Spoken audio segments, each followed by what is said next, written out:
जी, hello दोस्तों, मैं हूँ कमर चीमा और दोस्तों जिस तरह कि आप देख रहे हैं मेरे साथ मौजूद हैं साजिद तार साहब।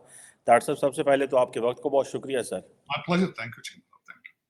तार साहब, 2-3 बड़ी इम्पोर्टेंट डेवलपमेंट्स हैं। एक तो बीबीसी और बड़े जो इंटरनेशनल ब्रॉडकास्टर्स हैं वो ये कह रहे हैं कि इंडियन जो नेवी है उसने रेड सी एरिया में, जहाँ पे सोमालीज़ ऑपरेट करते हैं, बाब अल मंदेब के करीब कुछ ईरानी वेसल्स को छुड़ाया है सोमाली पायरेट से, जिसमें 19 पाकिस्तानी भी थे। मैंने कुछ पाकिस्तानी सोर्सेज से कंफर्म किया, उन्होंने कहा जी सरकारी सोर्सेज से कंफर्म करने की कोशिश की, उन्होंने कहा जी हमें इस हवाले से नहीं पता।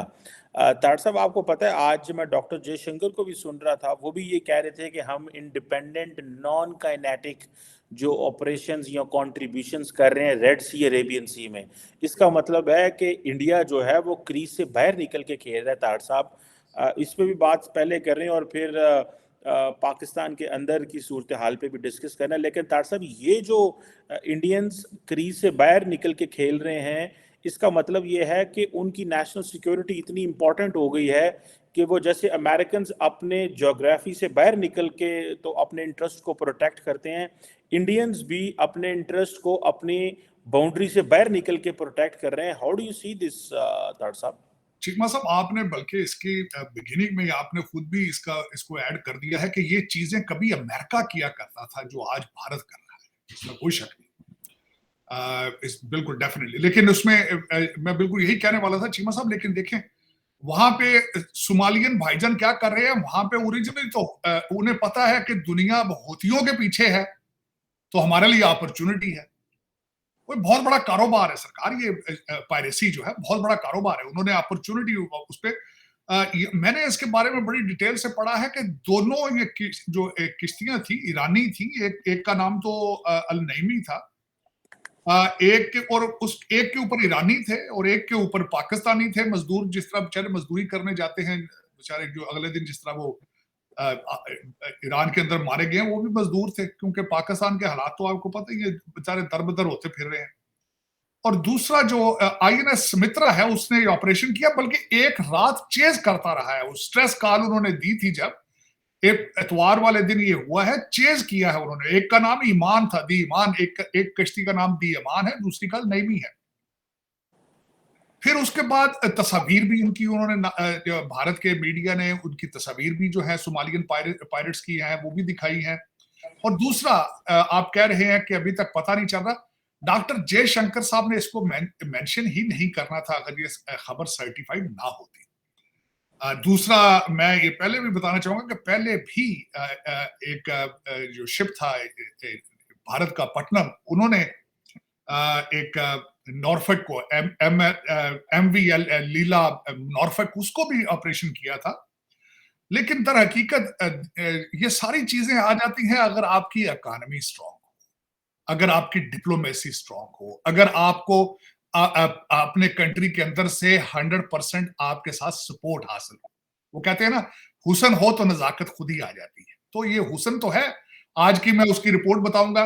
जो हुसन इस तरह है कि वो उनकी इकोनॉमी 5 ट्रिलियन की है, 3 सालों में 5 ट्रिलियन तक जाएगी, और दूसरा 2030 तक वो 7 ट्रिलियन की जाएगी। उनकी ग्रोथ है। स्टेट बैंक ऑफ इंडिया ने ग्रोथ को 7% उन्होंने कहा, इवन देन नॉट ओनली 2024, हमारी 7% ग्रोथ जो होगी 2025 में भी यही होगी।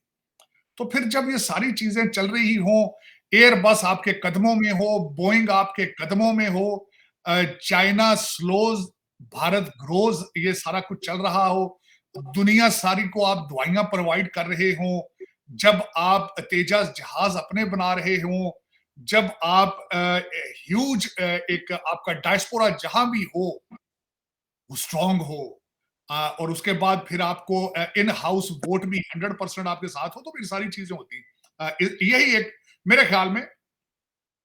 अब देखें ये सारा ना सिर्फ भारत आज ये जिस तरह आपने खुद फरमाया कि आउट ऑफ क्रीज खेल रहा है, अब इसमें ये चीजें, इसके साथ जिम्मेदारियां भी बड़ी आती हैं जब आप क्रीज से बाहर निकल के खेलते हैं। देखें, टारगेट अचीव करना इतना मुश्किल नहीं होता, टारगेट सस्टेन करना, मेंटेन करना एक इशू होता है। इस वक्त जो वेस्ट है वो परेशान है, अमेरिका बिलखसूस परेशान है। भारत के इस कॉन्फिडेंस से, भारत की इकोनॉमी से, और बिलखुसूस मैं यहां ये भी बताना चाहूंगा कि ये जो ऑपरेशन किया गया इससे भी अमेरिका और वेस्टर्न कंट्रीज परेशान होंगे। उसकी वजह ये है कि ये रोल कभी ये अमेरिका ये किया करता था। दुनिया के सबसे बड़े बड़े शिप कैरियर सिर्फ अमेरिका के पास हैं, जो कि आज जो है वो इधर उधर तितर बितर होतियों से कांपते फिर रहे हैं, डर रहे हैं। तीसरा दिन है हमारे जो बुजुर्ग और ज़हीफ जो जिनको कोई पता नहीं है, मैं उनको कहता हूं आजकल की मैंने इनका नया नाम रखा है बाइडन ओबामा एडमिनिस्ट्रेशन।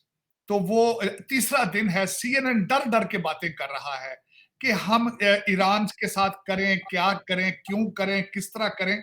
तो ये इस तरह के हालात अगर हो तो फिर भारत को मैं समझता हूँ hat off to that, my hat off to that. उनको मैं समझता हूँ कि they are doing it, they are filling a gap. एक इंटरनेशनल वैक्यूम है इस वक्त सुपर पावर्स का, वो इस तरीके से कि 12वां साल चल रहा है इस वक्त के बराक ओबामा साहब अमेरिका को चला रहे हैं। 12 साल, अब 8 साल उनके अपने और 4 साल बाइडेन साहब के। और ओबामा साहब है क्या, इनको बड़े अरसे से पुतिन कैलकुलेट कर चुके हैं, प्रेसिडेंट शी बड़े अरसे से इनको कैलकुलेट कर चुके हैं कि इन तेलों में तेल नहीं है। तो वो जब इन तेलों में तेल नहीं है तो किसी ने वैक्यूम तो वो फुल करना है, और भारत बड़ी खूबसूरती से कर रहा है, अपनी पोजीशन बड़ी स्ट्रांगली वो बना रहा है to become sixth super power on the planet. और यूनाइटेड नेशन में अपनी ना सिर्फ सिक्योरिटी काउंसिल की सीट कंफर्म कराएंगे अगले वो, बल्कि वो उसमें आगे जाएंगे। बल्कि आपको इलॉन मस्क की स्टेटमेंट याद होनी चाहिए जो कल परसों उन्होंने दी है कि भारत को जो है आगे इंटरनेशनल रोल अदा करना चाहिए। मैं समझता हूं कि इस वक्त बिल्कुल ठीक, लेकिन इसके साथ मैं कंपैरिजन नहीं करूंगा इसमें, क्योंकि ज्यादती है भारत के साथ पाकिस्तान को कंपेयर करना। पाकिस्तान का कंपैरिजन इस वक्त सिर्फ अफगानिस्तान से बनता है। IMF ने फरमाया, क्यों था साहब, इंडिया की पॉपुलेशन भी तो ज्यादा है हमसे। पॉपुलेशन वो नहीं है, फॉर एग्जांपल एक फैक्टर, सिर्फ एक पॉइंट में तार साहब, 800 मिलियन लोगों को नरेंद्र मोदी ने पिछले स्टेट इलेक्शंस में कहा है कि हम आटा देंगे, वीट देंगे। मतलब अगर 400-500 मिलियन लोग बेहतर जिंदगी गुजार रहे हैं तो दैट डजंट मीन बाकियों को भी तो बेहतर जिंदगी गुजारनी है ना। अब इन फैक्टर्स को भी बहुत सारे लोग जो हैं वो करते हैं, मद्देनजर रखते हैं। इसमें भी थोड़ा कमेंट करें तार साहब। शीमा साहब देखें, सारी चीजें डिफ्यूज हो जाती हैं जब अगले चैलेंज कर दें कि 2030 तक 7 ट्रिलियन की इकॉनमी, चंद्रयान भेज दें, डिफ्यूज हो जाता है। सन के ऑर्बिट्स में अगले पहुंच जाएं, सारा कुछ डिफ्यूज हो जाता है। अमेरिका में 2 प्रेसिडेंशियल कैंडिडेट उनके भारतीय निजात हो, वाइस प्रेसिडेंट अमेरिका का भारतीय निजात हो, डिफ्यूज हो जाता है। तीसरी बात यह है कि उनकी टक्कर का स्कूल एक भी, मैंने इंडियन इंस्टीट्यूट ऑफ टेक्नोलॉजी की बात बताना चाहूँ, लोग कहते हैं जिनको इंडियन इंस्टीट्यूट ऑफ टेक्नोलॉजी में एडमिशन नहीं मिलता उनको MIT में मिल जाता है। तो चीमा साहब इन चीजों के साथ ना दर हकीकत आपका कंपैरिजन तो बांग्लादेश से भी नहीं बनता। अब आपका, आप उनके साथ किधर जाएंगे? आप वो तो बहुत आगे जा चुके हैं आपसे, वो तो 100 साल का गैप दे चुके हैं आपको, वहां कहां जाएंगे आप? जो मैं अगली बात करने लगा था, मेरी बात नहीं है, वो बात IMF की है आज, जो उन्होंने कहा है कि भाई आपकी तो 2.5% पे ग्रोथ है, उस पे से भी वो 0.5 नीचे गिरा रहे हैं। आपकी ये IMF की रिपोर्ट है, 2.5% ग्रोथ है आपकी, आपका कंपैरिजन 7% है। किस तरह की नेशनलिज्म के आपके हालात मौजूद है? मैं मेंशन कर देता हूं, चलिए बात करते हैं। नेशनलिज्म पे आ चुकी है आपका एक बंदा, आपका एक एंकर जो इस वक्त वॉशिंगटन DC के आसपास ही फिर रहा है, जो आज से 3-4 साल पहले पाकिस्तान के हर कैंट में और हर फ्रंट मोर्चे पे जाकर फौजियों के झोलियों में बैठ के वो प्रोग्राम किया करता था। रहील शरीफ साहब के लड़के का वो दोस्त था बड़ा खास, उसके पास स्पेशल पास थे हर जगह के एक्सेस के। उसने कहा है अच्छा होता सियालकोट 65 में अलग हो जाता। ये आपका नेशनलिज्म, शर्मिंदगी।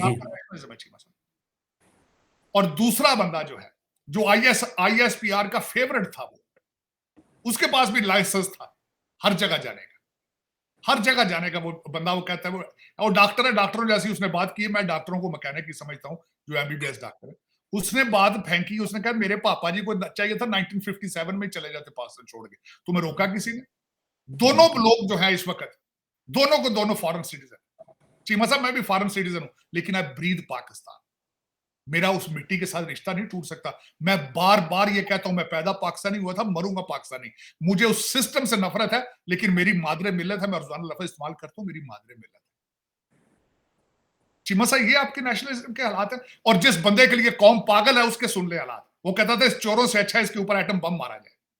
नौज़ुबिल्लाह, ये उसके अल्फाज हैं आपके मुर्शिद के, इमरान खान के अल्फाज हैं कि इन चोरों से बेहतर है इस मुल्क के ऊपर एटम बम मार दिया जाए। चीमा साहब मुल्कों की तरक्की के लिए मैंने आपको बताया था, Nations can not survive without nationalism. आपको इंपोर्ट करना चाहिए कहीं से नेशनलिज्म, अगर लोकल नहीं मिल रहा, लोकल नहीं बन रहा। मैं बता रहा हूं आपको, इस वक्त पाकिस्तान में पाकिस्तानी कोई नहीं है, कोई इंपोर्ट करें, कोशिश करें कहीं बाहर से खरीद के कोई पाकिस्तानी ले, क्योंकि पाकिस्तान को सिर्फ पाकिस्तानी ही को बचा सकता है। जो तली पर रख के आए, वो कहा मैं तली पर रख के आया, now I will see how somebody challenge Pakistan. ये 76 साल आपने जो इसके साथ मजाक किया ना, आज मैं बल्कि एक आपके इस प्रोग्राम में एक और चीज शेयर करना चाहूंगा। मेरी नजर से गुजरी है मौलाना अबू कलाम आजाद की 13 प्रेडिक्शंस। 13 प्रेडिक्शन उन्होंने की थी पाकिस्तान के बारे में, एक एक चीज सच साबित हुई, एक एक चीज। मैं हैरान हूं, the man was so visionary. उन्होंने ईस्ट पाकिस्तान के टूटने का उन्होंने प्रेडिक्ट किया। उन्होंने महाजरों को यहां जलील किया जाएगा, ये उन्होंने प्रेडिक्ट किया। उन्होंने यहां तक प्रेडिक्ट किया कि कायदे आजम और लियाकत अली खान के बाद यहां कोई सेंसिबल लीडर पैदा नहीं होगा। ये अबुल कलाम आजाद कह गए थे। उन्होंने कहा था ये इस्लाम को नुकसान पहुंचाएंगे, पाकिस्तान बना रहे, ये इस्लाम को धोखा देंगे, यहां फिरके बनेंगे, यहां से अकलीतें निकाली जाएंगी। एक एक चीज आप प्रूव हो चुकी, एक एक चीज प्रूव हो चुकी। चीमा साहब आपने मजहब के नाम के ऊपर जो क्या कुछ नहीं किया आपने, इन्होंने प्रेडिक्ट किया था अबू कलाम आजाद। और आज देख लें आप क्या, आपका कंपैरिजन तो बनते ही नहीं है, बल्कि अफगानी आपका मजाक उड़ा रहे हैं, इस वक्त मजाक उड़ा रहे हैं आप। कभी आप कहते हैं हम चाय पीने जा रहे हैं, कभी आप कहते हैं हम कैबिनेट वहां बनाएंगे, कभी आप इस्लामाबाद में तालिबान के झंडे लगाते हैं, फिर वो टीटीपी आपके अंदर घुस के मारती है, आप उनकी मिन्नतें करते हैं हमें इनसे बचाओ। उन्होंने बचाया, बचा रहे हैं आपके साथ। आज वो इंडिया के साथ है, आपके साथ नहीं है। आप ये समझते रहे कि इंडिया की इन्वेस्टमेंट जो सारी खराब हो चुकी, नहीं हुई, बल्कि आपके बॉर्डर के ऊपर आज सऊदी अरेबिया और India is doing the naval exercise near your borders in Karachi. और आपकी डिप्लोमेसी किधर है, आपकी फॉरेन पॉलिसी किधर है आज? आप कभी सोचा किसी ने कोई शर्मिंदा ही हो जाए आके टीवी पे कि यार मैं शर्मिंदा हूं, आज तक? लेकिन चीमा साहब कोई नहीं। और सबसे बड़ी बात जो मुझे याद आई है, मैं मेंशन करना चाहता हूं, आपकी नाकामियों की सबसे बड़ी नाकामी, सबसे बड़ी नाकामी, इसकी प्रेडिक्शन भी अबू कलाम आजाद ने की थी। उसने कहा था ये मजहबी नहीं है, मुआशी तौर पे ये पाकिस्तान बना रहे हैं, मजहबी नहीं है। और फिर उसने कहा था कि जो मुसलमान बिजनेसमैन है, ये मुगलिया सपोर्ट के बगैर बिजनेस नहीं कर पाते थे। They are under threat right now, they want to make Pakistan.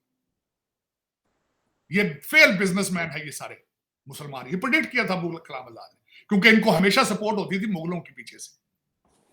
और जब मुगल नहीं रहे तो फिर वो बिजनेस नहीं कर सके, बिजनेस में फेल हो गए थे। फिर वो आके उन्होंने पाकिस्तान बनाया। जो कर रहे हैं इसके साथ आपके हालात पता है आपको। इस वक्त एक भी पाकिस्तानी नहीं है वहां, सारे के सारे आप लंदन बेस हैं, दुबई बेस है, फराडिये इकट्ठे हैं आप सारे के सारे। चाहे कोई अफसर है गवर्नमेंट में तो भी फराडिया, जो बाहर है वो भी फराडिया। करेक्टर नाम की चीज कोई नहीं है, किरदार साजी आपने बंद कर दी।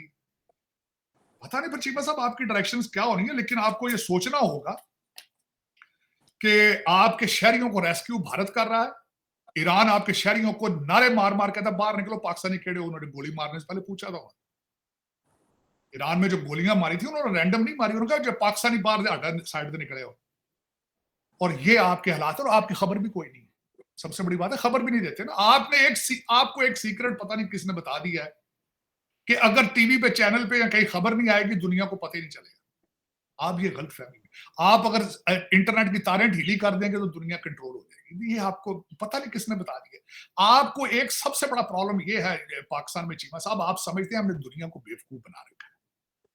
आप समझते हैं कि दुनिया नाक में रोटियां डालती है, दांतों में मुंह में नहीं डालती। ये सबसे बड़ा आपको प्रॉब्लम है, सबसे बड़ा। लेकिन ये कि इस वक्त अगर इस वक्त आपके लोग तो खैर दुआएं कर रहे होंगे यार कि पाकिस्तान अमेरिका जो है ईरान के साथ कुछ छेड़े, हमारी लॉटरी निकले, को आर्मी बेसे वहां से ड्रोन उड़ाने के लिए आए, अमेरिकन कुछ डॉलर शालर लेकर आए। इस वक्त दुआएं हो रही देगे चढ़ा रहे हो, मनता मान रहे होने होते पाकिस्तान, क्योंकि प्रोडक्ट तो आप एक्सपोर्ट करने के चक्कर में नहीं है। आप यहाँ हवाई अड्डों की कीमत खाते हैं या दहशतगर्दी ऑर्गेनाइजेशंस की खाते हैं, लेकिन इससे अलावा आपके पास ना कोई प्रोडक्ट है, ना सोच है, ना अकल है। क्योंकि चलाने वालों के सबके बच्चे बाहर बैठे हैं, they don't give a excuse my language, they don't care, उन सबके बच्चे लंदन में है, टोरंटो में है, और जो वो हर वक्त अपना कैरी ऑन पैक रखते हैं, सिंगल वन वे टिकट उनके पास होता है, फिर वो पाकिस्तान की पॉलिसियां क्यों बनाएंगे? वजह क्या है? उनका कोई इंटरेस्ट है वहां पे? Non, zero. लेकिन चिमा साहब, इससे अगली बात जो खास कर करना चाहते, हाँ, एक बड़ी अच्छी बात हुई, मैं हैरान हो गया, वो भी मैंने अभी उसको कंफर्म करना है। वो क्या कंफर्म ये था? करना है कि पाकिस्तान जो है 140 नंबर से हट के करप्शन में 133 पर आ गया। और उसमें जो पढ़ा गया, कहते हैं पुलिस वाले जो है, या तो फिर पुलिस वाले कहते हैं उसमें पुलिस की परफॉर्मेंस बड़ी अच्छी। हालांकि मैंने आपको बताया था, मुझे पाकिस्तान में चोरों से डर नहीं लगता, पुलिस से लगता है। मुझे डाकुओं से डर नहीं लगता, पुलिस से लगता है डर। दूसरे नंबर पर जजों से डर लगता है, क्योंकि बोलियां लगती इन जगहों पर।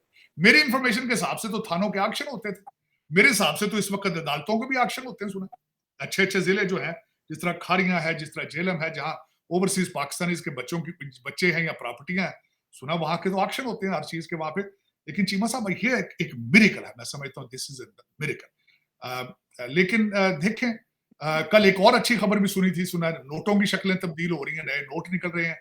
मोदी साहब ने किया था, वेरी सक्सेसफुल ऑपरेशन था उनका इंडिया में। अब आप किस तरह करते हैं, ये अब सारी दुनिया देख रही है, आप किस how serious you are, how serious you are. ये लेकिन मैं इस पे अप्रिशिएट करूंगा, ये जिस तरह हुआ है कि करप्शन में आपने यू गेन 7 पॉइंट्स, उसमें 28 मुल्क जो है उन्होंने इंप्रूव किया है, जिसमें पाकिस्तान भी है। 34 मुल्क जो है वो नीचे गए हैं अपनी परफॉर्मेंस से। 118 मुल्क जो ऐसे हैं जिन्होंने अपनी सिस्टम को मेंटेन किया, अपनी पोजीशन को। डेनमार्क, फिनलैंड, आयरलैंड जिस तरह वो थे, वो, और न्यूजीलैंड अपने टॉप पर है वो करप्शन में, करप्शन के बगैर, करप्शन फ्री कंट्रीज।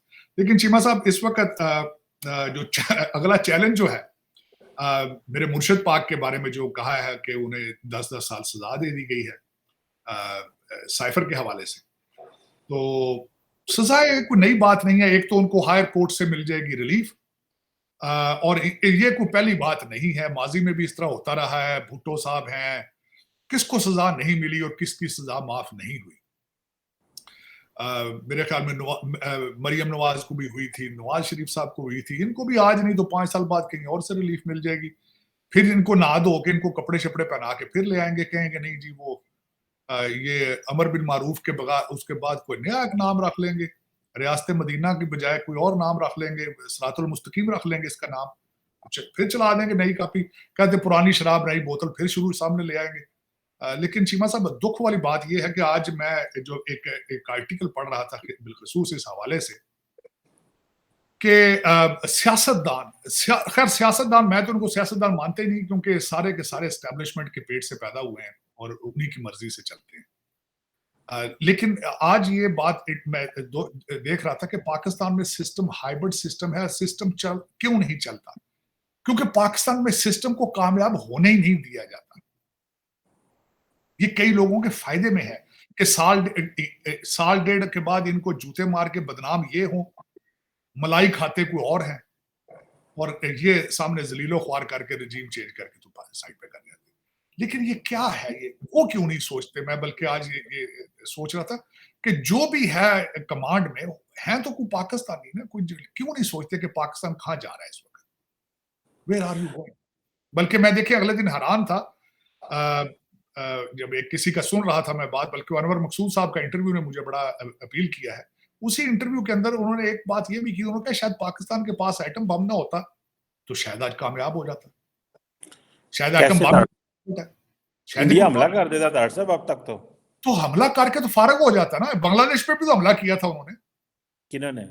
बांग्लादेश भी तो देखे ना, भारत के साथ उनका बड़ा अच्छा रिलेशनशिप है, बल्कि जाकर उनको वो लोन देते हैं। आपके ऊपर हमला नहीं, अच्छा देखें ठीक, इंडिया को एक साइड पे कर दें, अफगानिस्तान आपके साथ क्या नहीं कर रहा, टीटीपी वो एक और सिचुएशन है। आपको पता है इस वक्त इंडिया के जितने बॉर्डर हैं, चीमा साहब, आपके पास एटम बम मौजूद है, पहले ये कंफर्म करें। मुझे बड़े फिक्र ना करो। देखें, दुनिया ਦੇ ਵਿੱਚ ਦੱਸੋ ਕਿਹੜੀ ਆਰਗੇਨਾਈਜੇਸ਼ਨ ਤੁਹਾਡੇ ਦੇ ਹੱਥ ਨਹੀਂ ਖੋਲਦੀ ਪਈ ਆਪਣਾ। मुझे एक बात बताएं, जब वाजपेयी साहब ने चेक किया था पाकिस्तान को कि पाकिस्तान के पास न्यूक्लियर वेपन है या नहीं, उन्होंने टेस्ट किया था। के अडवाणी साहब जो बीजेपी के बड़े सीनियर रहनुमा हैं, उन्होंने कहा जी हमने खित्ते का बैलेंस बदल दिया है। ठीक 15 दिन बाद पाकिस्तान ने, देखें तार साहब ये भी एक नेशनलिज्म हमारी कौमियत है, हमने वो करके और जवाब दे दिया देखो मरना जीना किस्मत है, लेकिन साढ़े को गोला बारूद पूरा है, ठीक है, वो हमारे इंटरनल लेकिन एक बात उसमें चीमा साहब हालात खराब है, लेकिन हो छड़ांगे सकता है नहीं, ये ज़हन होना चाहिए। नहीं ठीक है, लेकिन चीमा साहब हो सकता है इसी वजह से आप तरक्की नहीं कर पा रहे। तार साहब मैंने आपको उस दिन मिसाल दी थी, अगर यूक्रेन के पास न्यूक्लियर वेपन्स अपना प्रोग्राम डिसमेंटल ना करता तो रशिया कभी जुर्रत ना करता। देखिए हम इंटरनल मसले हल कर सकते हैं, आज भी कुछ नहीं कर रहा यूक्रेन। आज भी यूक्रेन ने जितना पैसा अमेरिका और यूरोप से बनाया है इस वक्त, आप सोच नहीं सकते। और आपकी भी सिचुएशन बिल्कुल उसी तरह मिलती जुलती, आपने भी पैसा बहुत बनाया। दरअसल वो हमारे हालात ही ऐसे हैं, क्या यूक्रेन के पास होता भी ना अगर एटॉमिक एसेट्स, उन्होंने वो भी बेच देने थे। आपको पता है जितनी करप्शन वो कर रहे हैं इस वक्त, जितने गोले बारूद के ऊपर कितनी करप्शन इस वक्त वो कर रहे हैं। चीमा साहब दर हकीकत न्यूक्लियर प्रोग्राम पे एक कमेंट, चीमा साहब अमेरिका के पास कितने एटॉमिक एसेट्स हैं? वो तो हजारों में है, कोई 10,000 के करीब। फिर साडे पठान भाईजान ਜਿਹੜੇ ਨਸਵਾਰ पे खांदे ਨੂੰ जुत्तियां मार के अफगानिस्तान चो कढ़िया किवें उन्होंने? तारसा वो एक और चीज है, वो इसको देखें, हमने जो पावर को मैयर करने के बड़े इंडिकेटर होते हैं। देखिए पाकिस्तान ने एक चीज को बड़े अच्छे तरीके से डिस्पेल किया था कि उस वक्त हमारे मौलवी कहते थे जो पाकिस्तान का न्यूक्लियर वेपन है ये आलम इस्लाम का न्यूक्लियर वेपन है, लेकिन पाकिस्तान की फौज ने और डिसीजन मेकर्स ने बड़े अच्छे अंदाज से इस चीज को समझाया कि नहीं ये सिर्फ पाकिस्तान की सिक्योरिटी के लिए है। सो हम जो ये कर रहे हैं ये अपने आप को प्रोटेक्ट करने के लिए कर रहे हैं, और सिर्फ भारत का, ये भारत ने देखें वो हम एक टर्म बोलते हैं तारड़ साहब जो कि बड़ी इंपॉर्टेंट है कि आप जब जिसे बोलते हैं security dilemma, when one gets secure other gets insecure. So हमारा क्योंकि इंडिया के साथ मसला था, उन्होंने न्यूक्लियर वेपन बना लिया, पाकिस्तान ने भी बना लिया।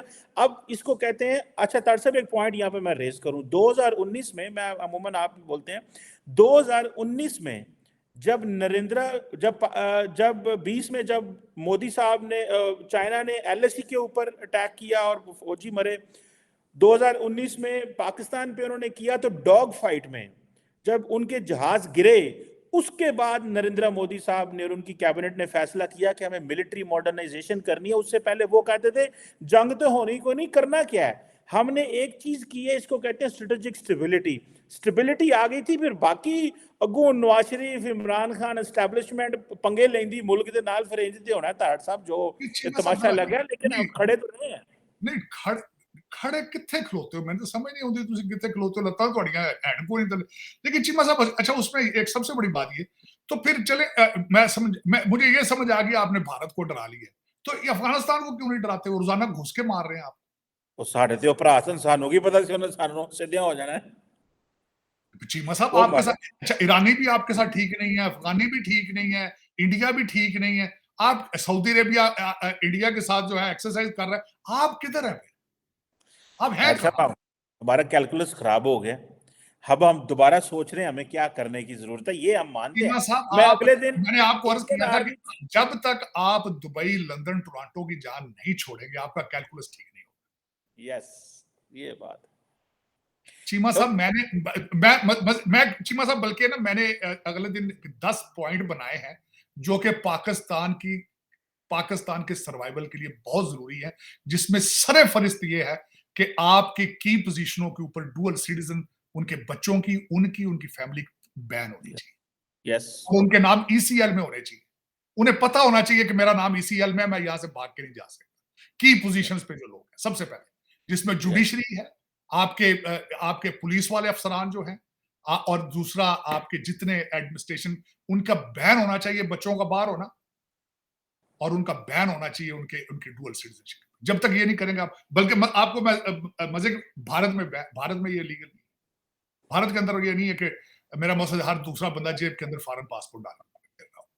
अच्छी बात, इसके बगैर आप बच नहीं पाएंगे, इसके बगैर बचे, क्योंकि उसकी वजह ये है कि आप बड़ी आसानी के साथ पैसा निकाल के ले जाते हैं। बल्कि मैं चीमा साहब, मैं दुख के साथ, मैंने अपनी आंखों से एक दफा देखा था मेरा फॉरेन अकाउंट था अस्करी बैंक के अंदर ब्लू एरिया में, मैं नीचे बैठा था जाके एक दफा, ये बड़ी पुरानी बात, आप सोच नहीं सकते कि वहां कितने लोग आ रहे थे, मुलाजमीन अपने अफसरों की बच्चों की ट्यूशन फीसें और खर्चे डॉलरों में भेज रहे थे, अमेरिका और बरतानिया और कनाडा। आई वाज शॉक्ड, डॉलरों में मुलाजमीन थे, खुद नहीं थे वो, खुद तो वो खुदा बन के बैठ जाते हैं ना अंदर शीशे के घरों में बैठे हुए अफसरान सरकारी, मैं ये आपके सियासी नहीं कह रहा बात कर, और वो ट्यूशन फीसें भेज रहे थे लाखों लाखों डॉलरों में, अस्करी बैंक ब्लू एरिया की बेसमेंट में मैं बात कर रहा हूं। अगर मेरे जैसा बंदा एक फार्मर बैठा वो देख रहा है तो हम नहीं पता जिथे एजेंसियां नहीं है, सारा पता है, सारे जब मैं 2 नंबरी पूरी थी पूरी, मैंने आपको बताया था आप हर चीज से बच जाएंगे, करप्शन आपको कैंसर की तरह खा जाएगी, और खा रही है, खा रही है।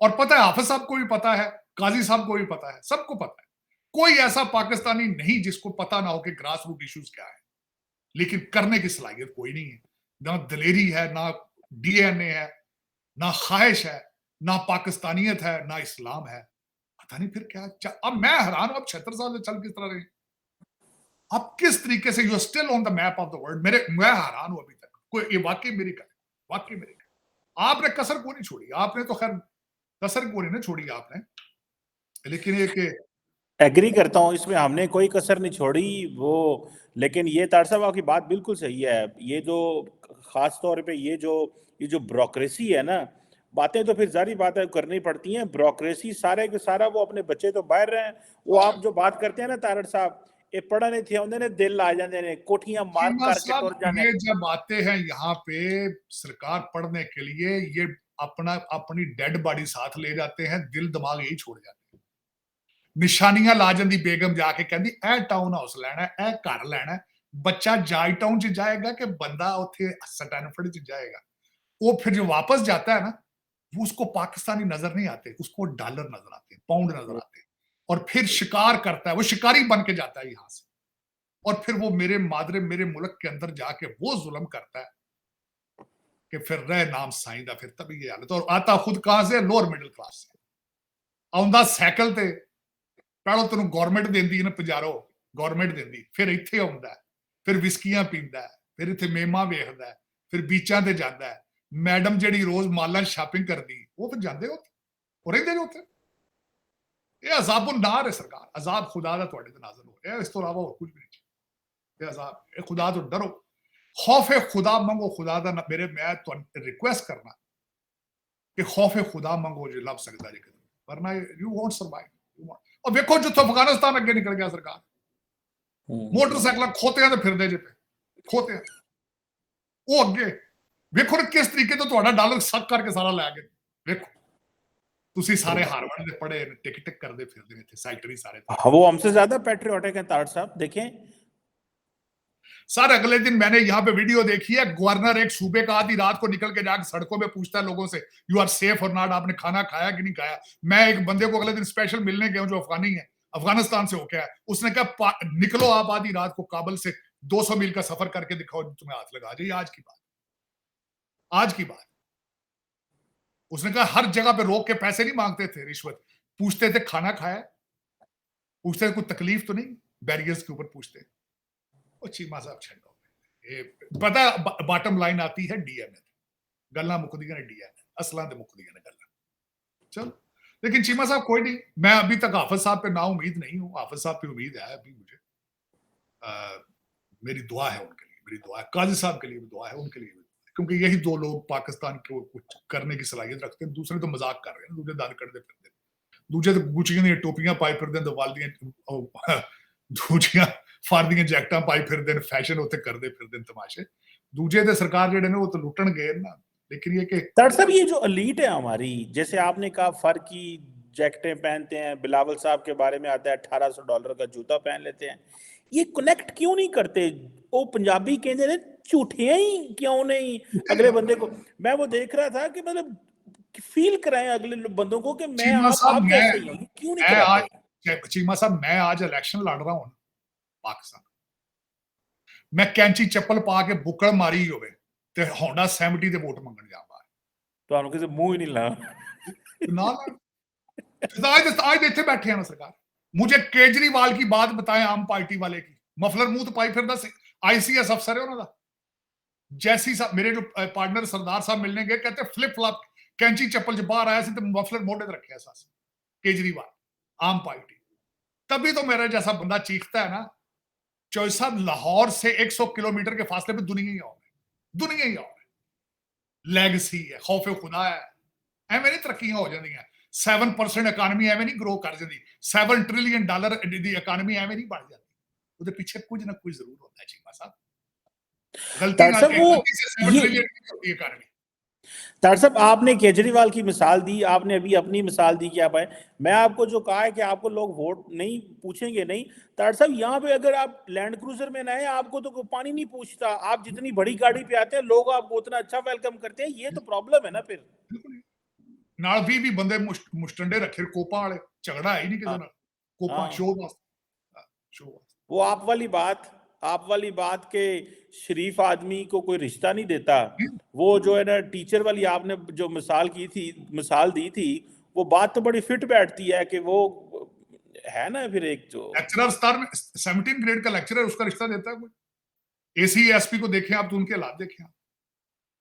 जब करैक्टर साजी छोड़ दी जाए, शराफत ही आपने प्रमोट करनी छोड़ दी हो, फिर सोसाइटी इस तरह कोलैप्स करती है। क्योंकि मैंने आपको बताया कि पूरे मुल्क में से खालिस गिलास का दूध नहीं मिलता, दूध का गिलास नहीं मिलता सारे मुल्क में से। वो अगर कड़ियों पानी नस गया तो पता नहीं की हो गया यार। तार साहब, वो अगर टीचर कोई हो ना, यूनिवर्सिटी कॉलेज में पढ़ाता हो, तो उसे पूछना है, पुत्र कोई नौकरी करनी है कि मैं पढ़ाना ही है? मतलब ये कि ये तुम क्या कर रहे हो फजूल काम, कोई नौकरी करेगा कि बस पढ़ाएंगे ही? चीमा साहब, मेरे एक दो खास अजीज यार दोस्त थे, जज थे बेचारे, रिश्वत नहीं लेते थे, तो मुझे अक्सर लोग ताने मारते, कहते सन यार तेरा यार बड़ा बुजदिल है यार, की इनू नाल नहीं रखते, ये तो बुजदिल है बड़ा यार, ये तो फिट नहीं है, ज़हनी तो बीमार है। चीमा साहब बस ये एक अलमिया है इस मुल्क का, मैं इस पे क्या कह सकता हूँ। मैं तो बॉटम लाइन पे इस पे इत्तफा कर चुका हूँ कि कोई डीएनए का प्रॉब्लम है और कोई प्रॉब्लम नहीं है, क्योंकि बॉर्डर से बिल्कुल दूसरी साइड पे उन्होंने प्रूव कर दिया दुनिया को। जिस तरह मैंने आपको बताया, शुरू ही हमने इस चीज पे किया कि उन्होंने अगले जहां के ईरानी कश्तियों से पाकिस्तानियों को बचा रहे हैं, उन्होंने प्रूव कर दिया कि दिस इज नेशनलिज्म। बिल्कुल सही बात है तार साहब। और अहम बात यह है कि वो जो आप अक्सर बात करते हैं यूथ के वाले से, कि हमने अपनी यूथ को टिकटॉकों पे और इन ट्वीटों पे लगा दिया कि ये करो, प्रोपेगेंडा करो, और उसका हमें नुकसान हो रहा है। और हमारे बच्चे जो है उनको कोई पता नहीं है मुस्तकबिल, हमने आईटी पढ़ना है, क्या पढ़ना है। उनके बच्चे ने तो आईटी पढ़ रहे हैं, इसीलिए तो सारी मल्टीनेशनल वो जो बोइंग है, एयरबस है, इंडिया जाती है क्योंकि इंफ्रास्ट्रक्चर मौजूद है। वो हमारे पास तो तार सब चाइनीज आ गए, वो परेशान है। नहीं, मैं आखिरी बात ये बताना चाहूंगा चीमा साहब, कल मेरी नजर से गुजरा 500 से ज्यादा जहाज इस वक्त पूरी दुनिया में सबसे ज्यादा बोइंग और एयरबस जो है भारत ले रहा है, इंडिगो और दूसरी एयरलाइनें ले रही, टाटा ले रही। ठीक हो गया। चौसा पिछले 2 महीनों में पीआईए के 8 एयर होस्टेसें और एयर स्टीवर्ड कनाडा भाग गए, वापस नहीं आए, और वो प्लान कर रहे हैं कैनेडियन आपकी पीआईए को बैन करने के। 8 आपके एयर स्टीवर्ड और एयर होस्टेसेस पिछले 2 महीने में भाग गए। क्यों? क्या जरूरत क्या है? क्योंकि सजा, आपने सजा देनी छोड़ दी। सजा तो देते ही नहीं, सजा तो गरीबों के लिए है ना, जेलें तो सिर्फ गरीबों के लिए। लेकिन ये कि कुछ सोचो यार, इकट्ठे होकर सोचो की कर रहे हैं। What the hell we are doing? What is our destiny? एक साइड पे इंडिगो आप कहते हैं ना, फिर आप कहते हैं जी हम बम है, हम इंडिया ने बनाया था, डरा के रखे, 500 जहाज ले रहे हैं कमर्शियल एयरलाइन, इंडिगो और टाटा वाले, और आपकी एयरलाइन सारी भाग रही है कनाडा जा रही है। चलो, मैंने बस पे किसी पे पढ़ा था, उसने कहा पसंद अपनी अपनी नसीबा बना। बिल्कुल सही है, पसंद अपनी अपनी नसीबा बना। थैंक यू वेरी मच तार साहब। Sir, it's always pleasure talking to you sir. बहुत शुक्रिया सर आपका।